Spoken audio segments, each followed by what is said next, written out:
Hello, my name is Pablo Garcia. I'm from Sweden and I will be presenting a tutorial in SEETEST 2020 this autumn. I'm going to be talking about metrics and metrics dashboard and how to make that work for you. I'm not just going to talk about the metrics itself, how to measure them, how to create them, how to get them in place, and how to get the dashboard. I'm also going to talk about how to use them, the experiences I've been doing while implementing them, getting the resources I need, getting the managers, helping the managers to make the good decisions or better decisions.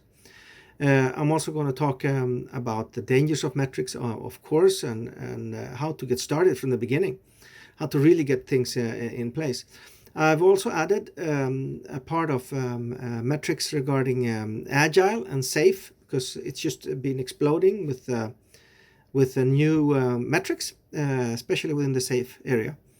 But I think to be a proper test manager or just a tester in an agile team, you really need metrics to know what you're doing, to measure your own efficiency and effectiveness, the product effectiveness also, the team.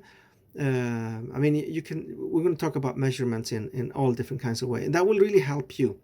And my focus is exactly that, to help you to become a better tester and to be testing less and getting more information and get more done. One of the goals is also to help you be able to deliver products that have very little bugs when getting into production, which means that you will be much more efficient internally for the future.